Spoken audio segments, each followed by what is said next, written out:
Hello everybody, and welcome to the final video for Chapter 5. In this video we will cover what is called Eulerizing and semi-Eulerizing. These are fancy technical terms for a fairly simple idea. So let me just briefly introduce to you the idea of this chapter, of this section. Suppose that you're a security guard and you are thinking about patrolling a particular neighborhood. So this is sort of a running example we've had. To patrol this neighborhood, you must walk each block at least once. As the patrolling person yourself, you would prefer to walk each block exactly once. You would prefer not to retrace your steps because that would be inefficient. So suppose that you as a security guard come to me, the graph theory expert, and you come to me and you say, I'm considering this neighborhood, this patrolling geography or whatever, I'm considering it as a graph, just like we've been doing in Chapter 5.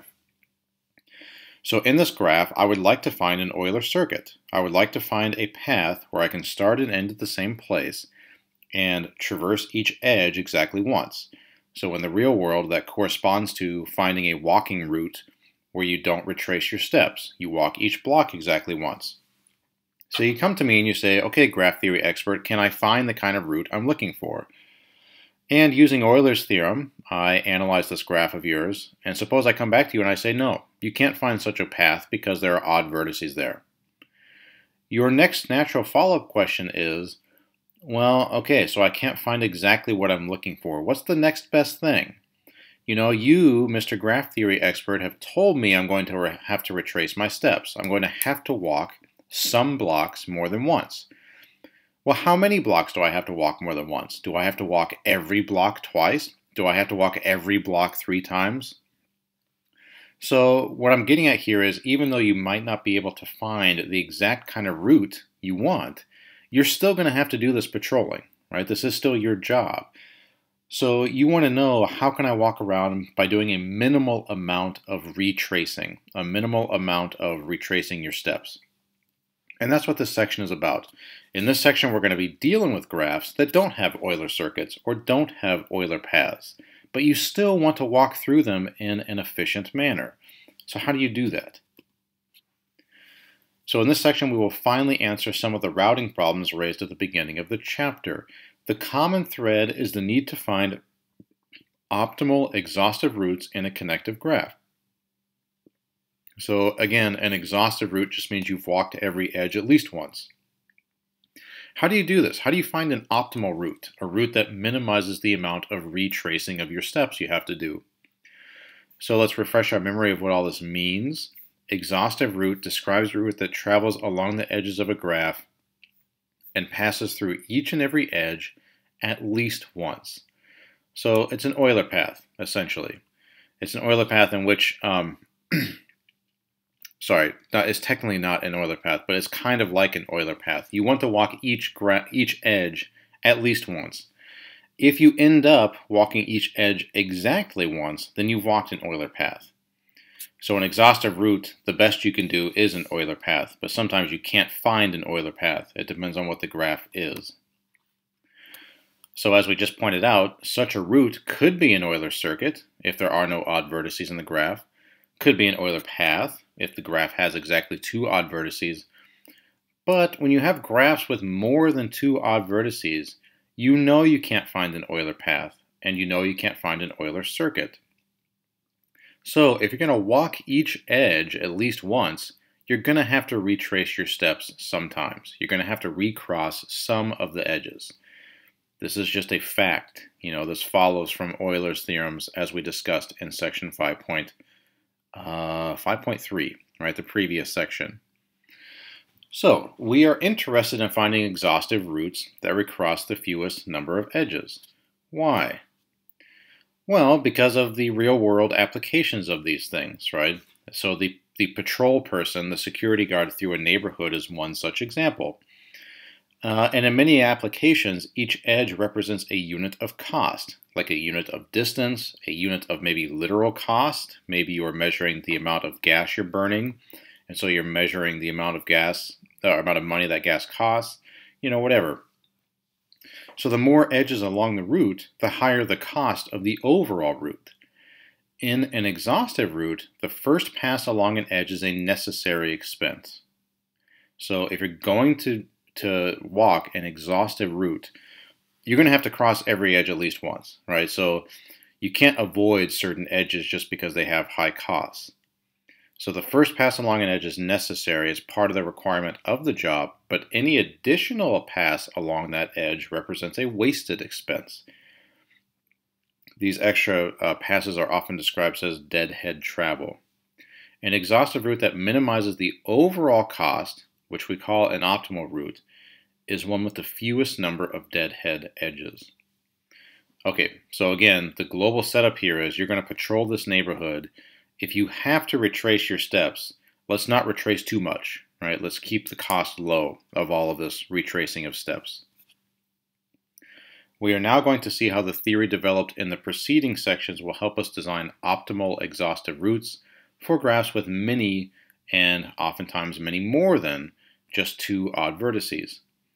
The key idea in what we will do for the rest of this section is that we can turn odd vertices into even vertices by adding duplicate edges in strategic places. This process is called Eulerizing the graph. So let's take an example here. So this is a 3x3 street grid. So again, imagine that this represents a neighborhood. So each node here, each vertex represents an intersection, and each edge represents a block. So there's a block from B to this unnamed vertex here, a block from this vertex to this, and then a block from this vertex to I. So suppose you are a security guard who is tasked with patrolling this neighborhood. You must walk each block at least once, and you would like to walk each block exactly once. However, you certainly can't do that. You cannot walk each block exactly once because there are many odd vertices. There are 8 of them. So Euler's theorem says there is no Euler circuit, there's also no Euler path. So if you're going to walk through this graph and make sure you walk through each edge once, you're going to have to walk through several edges more than once. So the way we're going to think about retracing our steps is just adding duplicate edges here.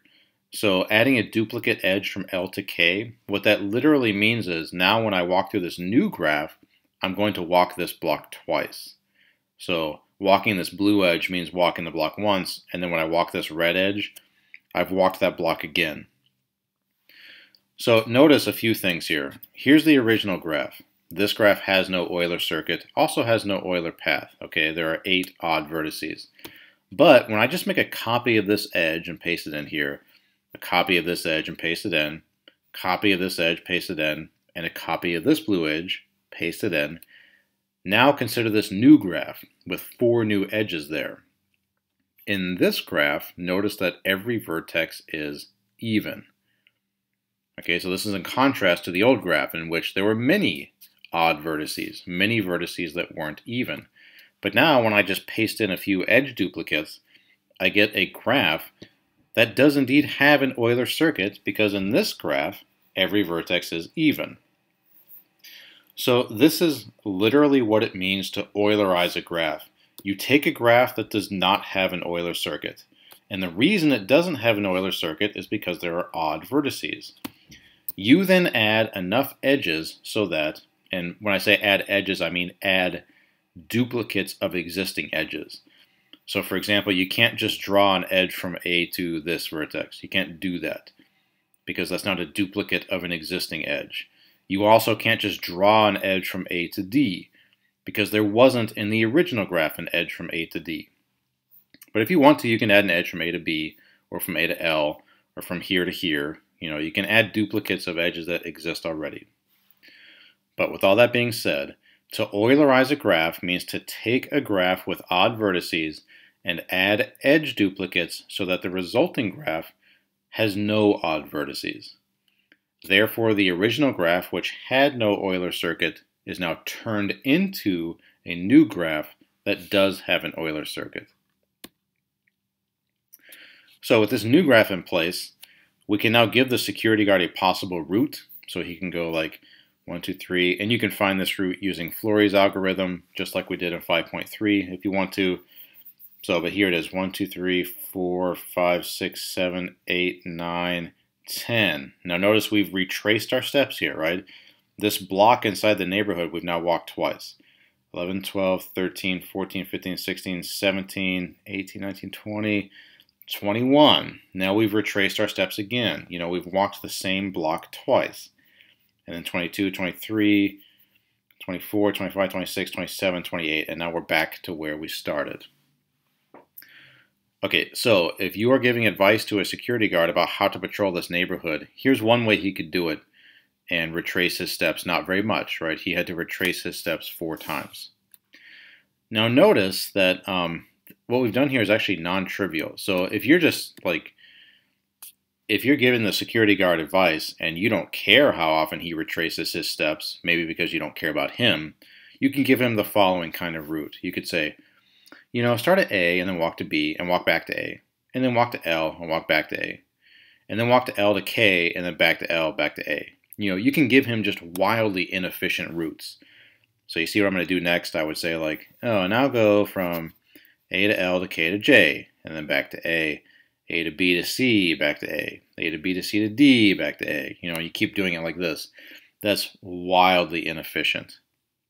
I mean, it would be an exhaustive route if you kept going like this. You would cover everything, but please, you don't want to walk all that much. So by contrast, this kind of route means you still walk everywhere, right? You still cover all the blocks, as you must because you are patrolling, but you only walk 4 blocks twice, and that's all the retracing of your steps that you do. The total length of this route that we just found is 28 blocks, and there are 24 blocks in the original grid, plus 4 what are called deadhead blocks, so these blocks that we've walked more than once. And this route is optimal. So no matter how clever you are or how hard you try, if you want to travel along each block of the grid and start and end at the same vertex, you must walk at least 28 blocks, okay? You're not going to get away with fewer than 28 blocks. So here you go. Here's a 4x4 street grid. So we can just keep making these grids bigger, right? So here's a grid with 40 street blocks in it. There are now 12 odd vertices. Okay, so there are 12 vertices stopping you from having an Euler circuit. So there are 12 vertices stopping you from being able to walk each edge exactly once. So let's Eulerize the graph and let's add the least number of edges that we can. So notice that in this graph, we didn't mention it, but we were actually pretty smart about how we added edge duplicates. So for example, if I just said, here's a graph right here, add enough edge duplicates so that you get an Euler circuit, you could actually have been really inefficient about this adding. You could have added these 4 and then also added like from there to there and there to there. So add another edge from L to A and from A to B. If you add those 2 edges in, then notice that the resulting graph will have an Euler circuit because every vertex is even. So notice right now L is degree 4. So if you did like L to A and then another A to L, you know, so you could add 2 duplicates, or maybe you can go like, you can go maybe from here to here, and then from there to there, and there to there. You know, there are all sorts of things you could do. You keep adding edges if you want to. And anytime you added enough so that every every vertex is even, you'll have an Euler circuit in there. But remember the real world application here. We're trying to plan patrolling routes or delivery routes or things like that. And every time you add an edge duplicate, you're forcing somebody to retrace their steps. So you want to be careful about how many duplicates you add because you want to not make a crazy inefficient route. You want to add the minimum number of edges required of you. So this example here is in contrast to the previous example because in the previous example we could just take those red vertices and add an edge between them and we were done. In this picture here, I can't just do that. I can add an edge from P to O and then P and O will have degree 4. They'll both be even. That's good. But now what do you do with N? N is still odd. And I can't really just add an edge from N to O because then O will have degree 5. So if you add from P to O and then from N to O, you fixed P and N, but you've broken O. Okay, so adding an edge from P to O fixes both P and O. because now they're degree 4, 4 is even, that's good. Now if you add another edge from N to O, you've taken O, which was fixed, and now broken it again. So then P and N would be okay, but O would be broken.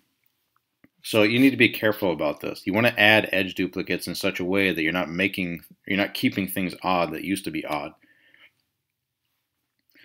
So here's one possible way you can get around this problem. So I add an edge from P to O, and now they're both degree 4, right? And that's good. And then you say, well, I got to do something about vertex N. Vertex N has odd degree, so I need to make it even. Oh, and vertex L also had odd degree, didn't it? Right? So if I just connect the two of them, now I've made them both even. And same thing for the other sides here. So then just connect K and J, now they're both even. Connect G and H, now they're both even. If you connect F and D, now they're both even, etc.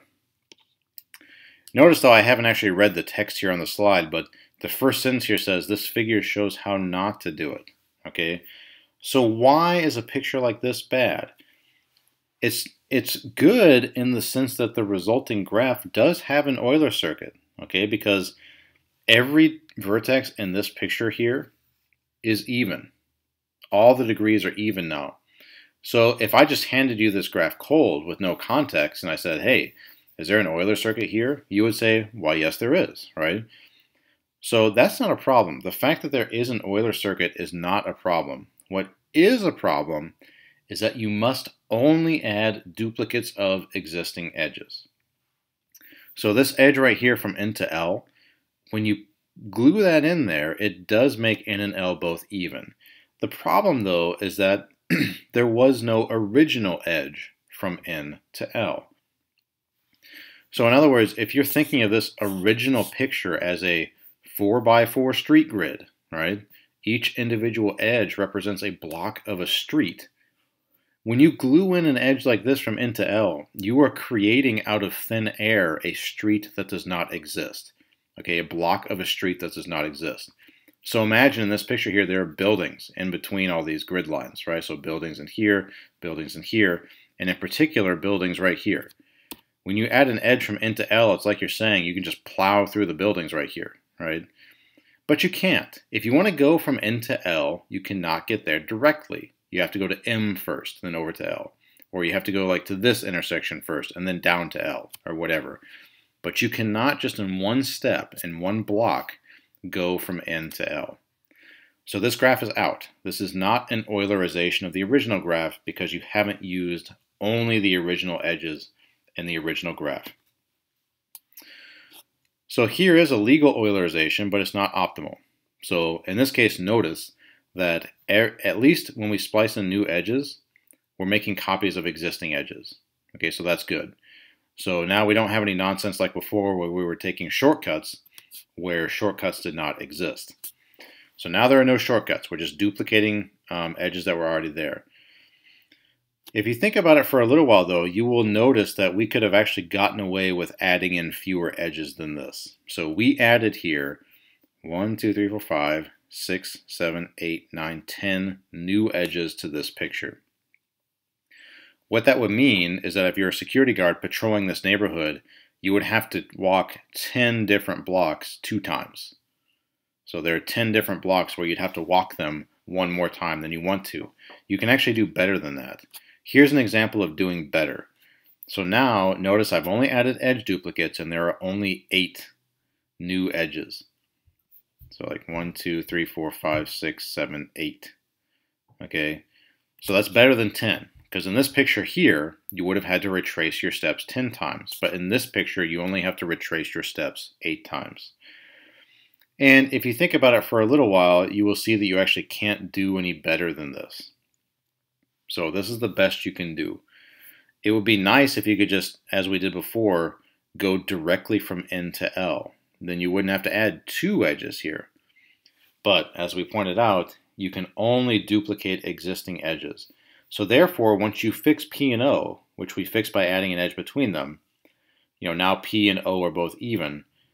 Now to fix N, when you add an edge from here to here, notice that N is even, right? Now N is degree 4. That's good.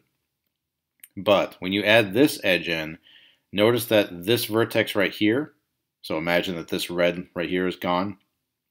If this red right here is gone, this vertex is now odd. So you took a vertex that was odd and made it, or sorry, that was even, so it was fine, and you made it odd, which is bad. So to make this guy even once again, you just add an edge from him to L. And now you fixed L, right? Because L was odd also. So in any case, this is now an optimal Eulerization for our original neighborhood. If you are a security guard or a mailman or whatever, and you have to walk each block in this neighborhood, you're going to have to walk 8 blocks twice. In some situations, we need to find an exhaustive route, but there is no requirement that it be closed. In other words, you can start and end at different places if you want to. In these cases, you don't care about having a circuit, right? If you can start and end at different points, then you don't need a circuit. You simply need an Euler path. Right? So notice that in these previous examples, the 4x4 and 3x3 grids, we added enough edges so that there was an Euler circuit in the graph. But as this slide is saying, what if you don't care about an Euler circuit and you only want an Euler path? In that case, when you're adding these edge duplicates, you can leave 2 odd vertices alone. And one of those odd vertices will be where you start your path, and the other one will be where you end your path. And that will then result in an Euler circuit, an Euler path. So remember in section 5.3, you have an Euler path if there are exactly 2 vertices. And in that case, the path starts at one and ends at the other. That's all that this slide is saying. So take this picture for example. Suppose that in this original picture, we just didn't add this red edge right here. So imagine this has disappeared. What would that mean? Well, the resulting graph would not have an Euler circuit, would it? Because if this red edge is gone, then K and J are both odd. Right? K has degree 3, as does J. But if this red edge is gone and everything else is the same, then P, O, N, L, M, these vertices in the middle, all of those vertices are even. M has degree 2, N has degree 4, B has degree 4, etc. So even though the resulting graph wouldn't have an Euler circuit, it would have an Euler path, and that path would start at K and end at J, or vice versa. You could start at J and end at K. So the process of doing that, of just fixing enough odd vertices so that you have an Euler path, but not necessarily an Euler circuit, that's called semi-Eulerization. So we strategically choose how to do this so that the number of duplicate edges is as small as possible. We do that just like we did before. If you do that, you can obtain what's called an optimal exhaustive open route. So a route that does not necessarily need to end where it starts. In this case, the route will start and end, or start at one of the 2 odd vertices and end at the other one.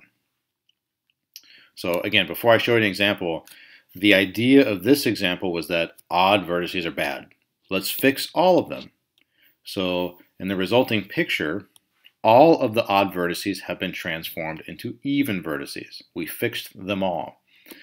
If all you want to do is semi-Eulerize, so you just care about having an Euler path at the end of this, you can leave 2 odd vertices alone and start and end at those 2 vertices. You don't have to fix all the odd vertices. So here's the exact same example. I guess the physical context here is starting a parade.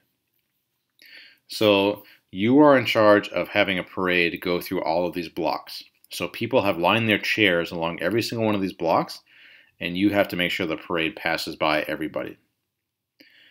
Okay, so the key is that when routing a parade, you don't want the parade to start and end at the same place. That would be difficult to control. It's usually desirable from a traffic standpoint to make the end point of the parade as far from the start point as possible. Okay, so keeping that in mind, with that context, you would not want to take this graph and end up with an Euler circuit at the end. Because if you're looking for an Euler circuit, you're going to force the parade to end where it starts. And you don't want that. You want the parade to end somewhere different. So the fire department comes in and they add one additional requirement to this route. The parade must start at B. Our task then is to find a semi-Eulerization of the graph that leaves B odd. Okay, because if you want an Euler path, wherever you start it must be odd. So we have to leave B odd. And we need one other vertex odd so that we can end there. And since this is a parade, let's make sure that that other vertex is as far from B as possible.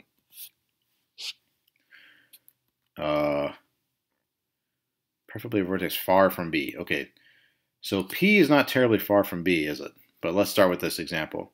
This semi-Eulerization here is optimal because it required only 6 duplicate edges, and this really is as good as we can do. So if you want to start at B and end at P, well, you got to make C and D both even. So adding an edge between them does that. You need O and N to be even, F and G to be even, L and K to be even, and then what's left is H and J. Just like before, you can't add an edge directly between H and J, so you do this little intermediate hopping process. So if you want your parade to end at B and start at P, here is a graph in which you can do that. The lucky people who are lined along the route here from O to N will get to see the parade twice, because the parade is going to have to retrace its steps. Same goes for people between L and K, between J and this guy and H, etc.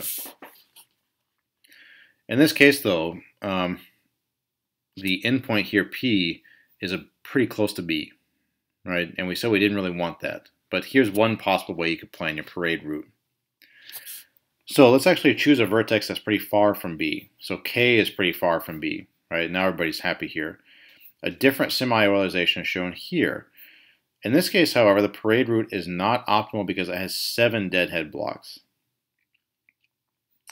But because it ends at K, it better satisfies the requirement that the starting and ending points be far apart. So traffic control people are now happy. Okay, so again, we can do better than 7 deadhead blocks because we just looked at this example. There were only 6 blocks where we retrace our steps here. So if you want to start at B and end at K, you've now added another restriction on what you can do. And now the best you can do in terms of adding edges is this picture here. So before, we linked up L and K, made both of them even, but we can't do that anymore. We can't link L and K because K has to remain odd if you want to end there. Oops. Okay, so forward. So let's look at another example. This is one we've seen before. It's the bridges of Madison County. So this is the conclusion of the routing problem we first looked at in section 5.1.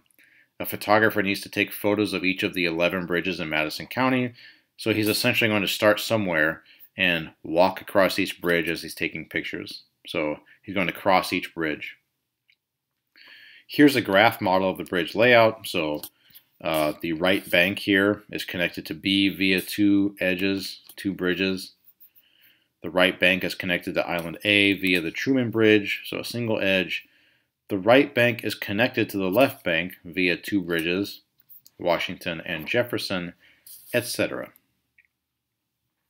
So this graph has 4 odd vertices, R, L, B, and D. So you're definitely going to have to recross a couple of them as you make your way through them. There is no Euler circuit, there is no Euler path. How many and which ones depend on other parameters of the problem. So if you remember in section 5.1, we said that it costs $25 in toll fees to cross a bridge. So if you're going to cross all 11 bridges, it's going to cost you $275, which is pretty expensive. And every time you recross, you're not going to have to add an extra cost of $25 onto that. So the following are a few of the possible scenarios we might have to consider. Each one requires a different Eulerization and will therefore result in a different route. So let's just say that the photographer needs to start and end his trip in the same place. Maybe there's like an airport where he's flying out of, so he has to return to where he starts, whatever. This scenario requires an optimal Eulerization. This is not terribly hard to do. An optimal route could be found for a cost of $325. Okay. So the photographer now has freedom to choose any starting and endpoints for his trip. In this case, we can find an optimal semi-Eulerization of the graph requiring only 1 duplicate edge, and now an optimal route is possible at a cost of $300. Okay, so let's analyze this original graph. R is odd. So if you're looking for an optimal Eulerization, you have to fix R. A is even, so that's fine. B is odd. That would have to be fixed. D is odd. That would have to be fixed. C is even, though. All right, so A and C are fine, but R, B, D, and L would all have to be fixed.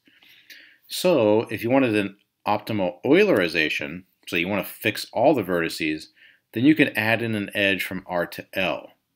And that would fix both R and L, and that would mean you have to take the Washington Bridge twice, and you could also splice in an edge from B to D, and that would mean you have to walk the Kennedy Bridge twice. But that would be an Eulerization in this case.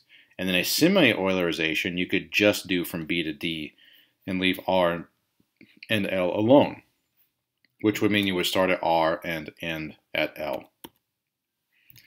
So as it says here, an Eulerization would cost you $325. Semi-Eulerization would cost you $300. Suppose we need to start our trip at B and end the trip at L. So B's right here and L's right there, right? Well, if we're going to do that, we have to make sure that B and L are the only odd vertices, and D and R have been fixed, right? So it's possible to do this with just 2 duplicate edges and thus find an optimal route that will cost $325. So can you see how to do that? Maybe I'll leave that to you. But yeah, so we start at B and end at L. Okay, so keep that in mind. So I'll leave that to you. If you have trouble, let me know. But you need to fix R and you need to fix D. So one last example here. This is an example also from section 5.1. This was actually the very first example of the chapter. We raised the question of finding an optimal route for a security guard hired to patrol the streets of this particular subdivision. And here's a graph that represents that. So each vertex represents an intersection of the streets, and each edge represents a block. And the security guard started down here. This graph has 18 odd vertices, and they're all red. We now know that the name of this game is to find an optimal Eulerization for this graph. In this case, the odd vertices pair up nicely. You don't have to do any of the hopping around that we've done before, so you can just add in duplicate edges for each pair of odd vertices here, and you've Eulerized the thing. So the original example we started with in section 5.1, this security guard cannot walk the kind of path he wants. He would like to not retrace his steps at all. But that's not possible. He has to retrace some of his steps. Well, how often will he have to retrace his steps? How many times? Well, he's going to have to walk 9 blocks twice. So all the answers to the security guard questions can now be answered. If you want to walk through this neighborhood, an optimal route will require you retracing your steps 9 times. The actual route can be found using trial and error if you want, although I wouldn't recommend it. Fleury's algorithm works all the time and is usually faster than trial and error for large graphs like this. Recall that we also dealt with not a security guard, but a postman. So this guy wants to start at P up here, and he must walk the interior edges twice. So he's going to go up this street and then back this street, up this street and then back over. And these edges outside are not doubled because there's no other side of the street in this neighborhood. So this picture here represents what the postman is going to have to do. So remember that in contrast to the security guard doesn't have to walk both sides of the block, right? He doesn't have to walk both sides of the street, but the postman does. And that's why there are double edges in here already, just to denote that he has to walk up and down each street.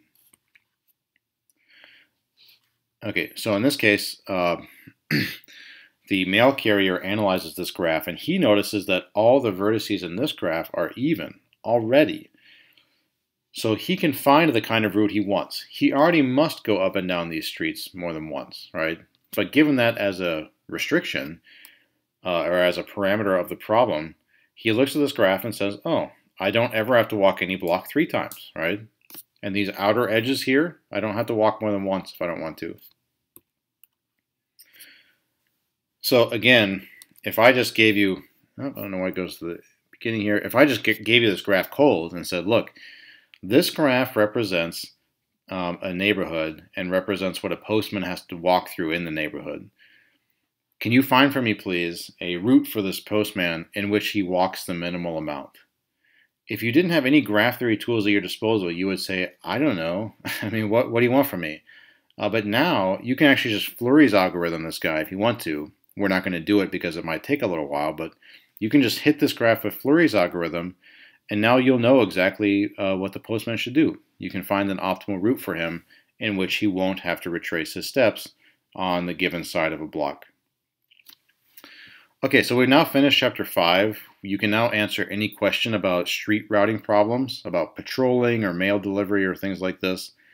In the next section, we will turn to what are called traveling salesman problems, which are similar to these street routing problems, except that with street routing problems, we cared about visiting each edge at least once. Now in this next section, we're going to worry about visiting vertices once, visiting all the vertices once.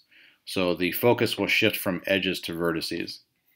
But once we've made that shift and we solve all of those problems, we will be done with graph theory and we'll be done with chapter 6.